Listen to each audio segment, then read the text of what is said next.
Bonjour à tous et bienvenue dans ce 7e épisode de l'âme des jeux, les petits secrets des grands champions. Quel cavalier n'a jamais entendu qu'il fallait tomber 999 fois pour commencer à devenir un bon cavalier? Se remettre en selle est peut-être la chose la plus essentielle pour persévérer. Cette formule qui s'applique à toutes les disciplines sportives, bien évidemment, mais pas seulement, puisque ça s'applique aussi à la vie, d'où cette expression « se remettre en selle ». Comment se relever après la défaite? Bonjour Christophe. Bonjour ma chère Bourgois Marie-Ange. Constantini. Eh bien, nous nous retrouvons au cœur de ce sujet, comment se relever après la défaite. C'est peut-être la chose la plus difficile de se relever après un accident, une blessure, une défaite, puis une autre. Je ne sais, il y a 1000 scénarios. En tout cas, les 100 meilleurs exercices d'auto-coaching, j'ai dit Athéno, j'ai oublié de le préciser, c'est votre dernier ouvrage, Christophe. Il y a aussi des petites recettes pour se relever après la défaite, ça je le sais. Et Élise Lopez est également avec nous à nouveau aujourd'hui. Bonjour Élise. Enchantée. Ravie de vous retrouver, vous et votre site, Élise.isis. Non, Élise. Isis.com, c'est ça, c'est votre site internet. Isis.isis, voilà. Bon, bref, on vous retrouve aussi autour de nos champions qui s'entraînent en ce moment pour les JO, certains d'entre eux en tout cas. J'espère que ça avance bien. Le top départ, il est pour bientôt là. Ah bah oui, attention, ça rigole plus. Le village olympique, c'est presque demain. Mais la défaite fait partie du parcours pour certains et certaines, n'est-ce pas, Élise? Ouais. C'est du vécu, ça, pour certaines championnes que vous accompagnez, je crois. C'est ça. À qui c'est arrivé et comment ça se passe? C'est arrivé, les dernières, c'était au championnat de France élite, donc c'était la dernière phase de qualification pour les Jeux olympiques. Donc forcément, beaucoup de pression, donc on y allait le plus sereinement possible. Mais quand il n'y a qu'une place ou 3 places, il y a des heureux et des malheureux, et il y en a où c'est passé, il y en a où c'est pas passé. Donc quand tu as des larmes d'un côté, des larmes de joie de l'autre... T'es au milieu et t'essayes t'as les sentiments, les émotions qui sont divisées, ça fait une montagne russe. Il faut trouver les mots justes parce qu'ils sont inconsolables. Ça fait 4 ans que c'est leur rêve, les Jeux à Paris. Ils communiquent dessus aussi. Donc ils communiquent sur leur chemin pour arriver jusqu'aux Jeux à Paris. Et quand ça passe pas, c'est réussir à se dire, ok, j'irai pas aux Jeux, je serai pas au Stade de France. C'est compliqué. Et compliqué côté émotion et côté ego aussi, peut-être, surtout aujourd'hui avec les réseaux, l'image qu'on donne de soi. Christophe Bourgois, Constantini, c'est pas simple cette histoire. C'est sûr que c'est pas simple, et pourtant il y a une phrase qui est clé, c'est la vertu des contraintes. C'est-à-dire qu'il y a derrière une contrainte, il y a toujours une joie qui va se profiler. Il y a un moment donné... Allez dire ça à un champion qui... Mais je sais que c'est compliqué. Qui a tout donné. Non. Figurez-vous que c'est là où je vous mets un bémol. Quand vous coachez un champion, vous n'êtes pas là pour lui dire qu'il va gagner. Ce serait trop facile. Vous êtes justement là pour l'aider à accueillir le fait qu'il va probablement échouer, parce qu'il y a très peu d'élus et beaucoup d'appelés. Et donc, vous lui donnez une philosophie de vie qui s'appelle le chemin. C'est un chemin, la vie. Est-ce qu'il faut forcément être champion pour être heureux? Voilà, ça c'est une vraie question philosophique. On avait évoqué dans d'autres émissions le télos, le scopos, le grand style nietzschéen, etc.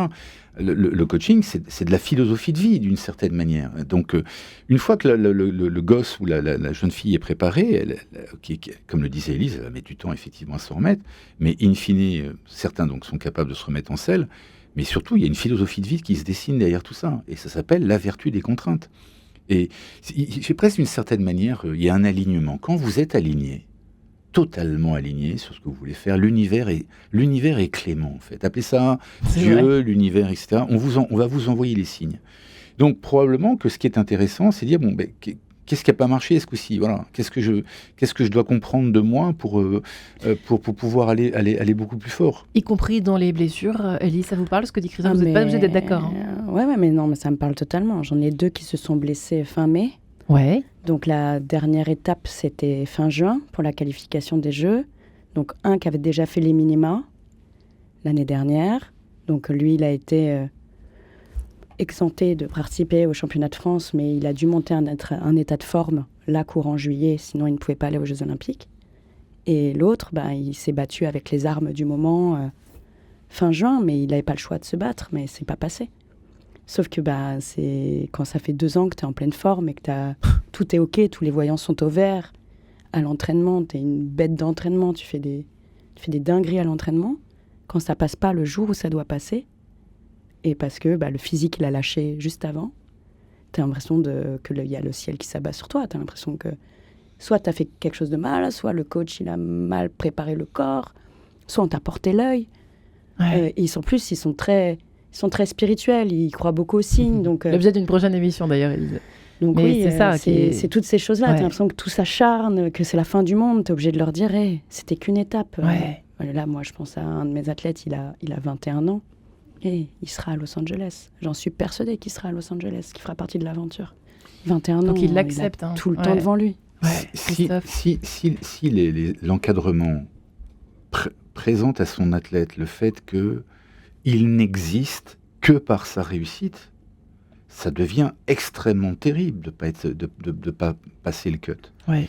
Mais si, comme je l'ai expliqué dans d'autres émissions, dans d'autres livres, vous développez d'autres intelligences, et on va avoir d'ailleurs une émission là-dessus chez vos champions, c'est-à-dire s'ils comprennent qu'ils existent au travers de leur sport et de la réussite, qui sont bien plus intelligents qu'ils ne l'imaginent, qui sont capables de s'ouvrir à la musique, à d'autres choses, ça va atténuer les choses. Et puis vous avez aussi, ça les sciences du comportement l'ont prouvé, donc que vous preniez le MBTI, la Processcom, ou toutes ces grandes techniques américaines, ou notamment les énéagrammes, vous avez des gens qui sont programmés pour remonter à cheval. Ouais. Vous- Moi, vous c'est a- mon impression. Vous avez un exemple à la tête de l'État qui s'appelle Macron, qui à chaque fois, face à la peur de l'échec, enfin à chaque fois, le mec a toujours quelque chose à vendre, hein, il est toujours dans le marketing et la propagande, mais il remonte toujours à cheval. C'est son tempérament. Ouais. C'est-à-dire que Il y a je quand ne peux même pas l'histoire échouer de- parce que, oh là là, si j'échoue, je n'existe plus. Donc vous avez des gens qui ont son tempérament, c'est alors ça. que d'autres qui se disent bah, si j'échoue, c'est pas grave, je vais me faire un plat de pâtes et je vais te consoler. Eux, c'est existentiel s'ils échouent. Donc ça veut dire qu'en fait, ils n'ont pas travaillé sur eux-mêmes pour comprendre qu'ils existent en deçà du succès. Ils pensent que le succès, c'est l'étiquette ultime. Mais pas du tout. Et c'est ça le travail, j'imagine, que fait Élise. Et que je fais. d'ailleurs, et c'est une excellente transition. Alors, à moins que vous ayez quelque chose à dire. Moi, je pour pense rebondir. que dans tous les cas, la plupart des champions que j'accompagne, peut-être que tu vas rebondir, c'est des gens qui ont besoin de guérir quelque chose. Ce sûr. besoin d'exister, ils ont une blessure de l'injustice. Des fois, en fait, ils ont toujours été moins bien, moins que rien. Donc, ils ont besoin de valider des choses. Ils ont besoin d'exister aux yeux du monde. On pense à Simone Biles, par exemple, la gymnaste. Par exemple, il y en a plein puis, d'autres. Mais... et tous à leur propre niveau. Et du coup, là, d'échouer au pied de ce qu'on parle depuis 4 ans, les Jeux Olympiques à Paris, même depuis 4 ans, je suis gentille, ça fait 8 ans qu'on en parle, ils ont l'impression d'avoir raté leur vie. Donc moi, j'essaie de leur dire, t'es pas que l'athlète, t'es la fille ou t'es le fils d'eux, t'as fait des études, parce que la plupart font des études à côté. Ils ont d'autres passions, ils ont des amis, ils ont une vie sociale à côté. Mais c'est compliqué, parce que les sponsors suivaient pour ça, la fédération suivait pour ça, le financier suivait pour ça. Aïe, aïe, aïe, aïe. Et ils ont l'impression que là, le monde va s'écrouler. Ouais. Ils se relèvent vite, mais il faut du temps. Et ils ne regarderont pas les Jeux Olympiques cet été. Ils vont pas, dans 2 semaines, ils vont pas allumer leur télé. C'est mort. C'est une cruauté, parce que ça dure 10 jours, c'est le jour pour eux, chacun son jour, quoi. Donc là, pouf, faut que tout soit archivaire, quoi. C'est quand même waouh. C'est presque... ouais. Mais la plupart de ces blessures, effectivement, se logent dans l'enfance. Quand vous êtes un jeune athlète, vous avez dû vous prendre en main très jeune, vous avez dû quitter vos parents et la cellule familiale, c'est-à-dire que vous êtes devenu très tôt responsable, à gérer les choses, etc. Il y en a beaucoup. Parmi ça, c'est intéressant. Oui, parce Vous que la retrouvez plupart ça des athlètes démarrent à l'âge de 10, 14, 15 ans, ça dépend, voire 5 ans. Partent en sport-études. En sport-études. Et donc, il y a un corollaire à ça qu'on avait déjà abordé dans une autre émission, c'est qu'ils se disent dans leur psychisme, si je veux être aimé par l'autorité, donc que ça soit, mais essentiellement mes parents, mais éventuellement des coachs, il faut que je sois parfait. Ils ont confondu cette notion que le but de l'être humain, c'est d'être humain et pas parfait. Et c'est ça qu'il faille débloquer de temps en temps chez eux. Et on en fait de la philo avec ces secrets de grands champions. Et ça, pour moi, c'est le coaching et la performance en France, la manière dont c'est vu. Chez les anglo-saxons, l'échec fait partie de la performance. On en a pas déjà parlé, ça. Nous, l'échec, même quand on va à l'école, l'échec, tout de suite, t'es nul, t'es pas à la hauteur, t'y arriveras jamais. Tu es 10 trucs, 10 machins. Mais c'est ça. C'est affreux. Et que chez les Canadiens, chez les Américains, l'échec, c'est ça fait partie de l'apprentissage. Il faut rater 3 fois pour Oui, gagner après. et puis en fait, ils ont l'habitude de tenter aussi. Ils ont l'habitude d'essayer des choses. Moi, je pense aux entrepreneurs. Ils ont l'habitude de se casser la gueule. Ouais. Ça n'a pas marché, je change. Et je propose autre chose. Ouais. Et c'est pareil dans le sport, c'est pareil dans beaucoup de choses. Nous, en France, on n'a pas le droit à l'erreur. Le drame, Christophe. c'est qu'on a détourné le terme de performance. En anglais, to perform, Ouais. c'est Dire quoi ? arriver sur scène, faire l'acteur, faire une pièce de théâtre. C'est ça la performance, dans le terme initial. Les Anglais se l'ont vraiment bien approprié. On n'est pas là pour réussir, on est là pour faire une performance. Mais dans le sens, je m'exprime, je peux finir dernier, avant-dernier, machin. Nous, avec notre cartésianisme, notre sens de la mesure démesuré, si je puis m'exprimer ainsi, il faut qu'on mette les gens dans des cases. Et effectivement, tout de suite, il faut qu'on mesure, etc. D'où l'échec de beaucoup de fédérations françaises, que ce soit dans le tennis, on n'en parle même pas, où il y a une gabegie actuellement qui sort dans les médias, où on est incapable de fabriquer des champions, parce qu'à un moment donné, d'abord, leurs entraîneurs vont toujours être d'anciens champions, mais quand vous avez été un ancien champion qui n'a pas réussi, vous faites un transfert psychanalytique sur votre jeune. J'ai jamais pensé à ça. J'ai jamais pensé à ça. Il n'y a que ça. Il n'y a que ça, tous les entraîneurs. Et en plus, ils sont payés par les athlètes, donc ils ne vont pas leur dire ce qu'il faut faire, malheureusement, parce que l'athlète pourrait dire « mais tu m'emmerdes, je te vire ». Donc en fait, c'est un double, c'est terrible. Les coachs qui se respectent, comme Élise, et comme moi, on dit à un moment donné, c'est pas bon là. Moi, j'ai pas besoin de toi pour vivre. Oh, c'est ça. Si tu fais pas ce que je dis, si tu crois pas, mais tu vas voir quelqu'un d'autre, quoi. Non, mais, alors que les entraîneurs, ils peuvent pas dire ça. Et très souvent, imaginez qu'un... Plus il y a les parents derrière, en plus, qui se rajoutent aux trucs. Et puis les entraîneurs ne se rendent pas compte qu'ils... Moi, je vais encore parler de l'athlète. On n'a pas de coureur de 400 qui a couru en moins de 45 depuis Leslie Jones. Donc, on est en 2003, 2004. Aucun coureur, aucun sprinter n'a couru en 44 secondes.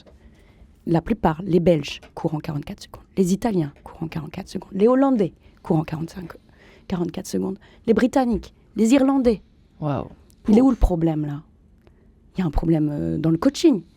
Et les coachs, pour moi, ils ont loupé une étape. C'est pas possible que les Belges ou les Hollandais ou les Italiens, ils aient plusieurs athlètes en 44 secondes. C'était le coup de gueule d'Élise Lopez. Non, mais elle a tellement raison. Après, je ne voudrais pas faire de l'ombre à Élise, puisqu'elle a déjà ses contrats, mais à titre personnel, quand mon livre est cartonné après mes travaux avec Raphaël Nadal, où j'ai insisté sur la musique de la piste, sujet qu'on va voir avec Guillaume Tanon, mais pas une personne de l'INSEP à essayer, ne serait-ce que de me passer un coup de fil en disant, tiens, au fait, c'est quoi cette histoire de Rafa, ça pourrait nous intéresser, etc.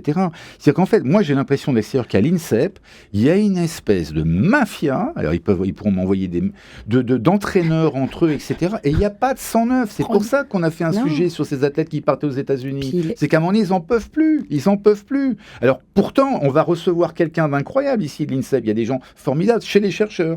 On va voir ce chercheur sur le sommeil, entre autres, etc. Mais sur l'encadrement sportif, c'est comme à la Fédération française de tennis, c'est nul. Ouais. Coup de gueule général ici dans cette émission de l'âme des jeux. Je voulais terminer l'émission, si vous le permettez l'un et l'autre, par les succès, parce que là aussi ça peut faire mal. Ça c'est vous qui m'avez donné cette idée, Élise Lopez. Ça peut faire mal une victoire. Je dirais que je pense à Camille Lacour. Camille Lacour qui est tombée en dépression, alors que pour moi c'est un des nageurs qui a marqué l'histoire de la natation. Beau gosse absolu. Aussi. Pardon. J'ai des faiblesses, les amis. Vous voulez 106 Je veux bien écouter, mais je pense que ça sert à rien. Et en fait, il a osé parler de la dépression post-Jeux Olympiques. Et en fait, tu te prépares pendant 4 ans pour un événement incroyable. Et quand c'est fini, que tu as gagné, ou que tu as fait 2e, 3e, ou quelque chose de bien, en fait, il faut repartir. Tu repars pour 4 ans. Et on recommence. Mais il faut trouver le moyen de se motiver pour recommencer. Et là, tout le talent, c'est la résilience.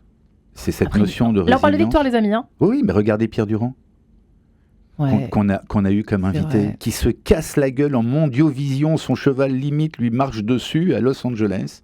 Et 4 ans après, il sera champion olympique avec le même cheval à Séoul.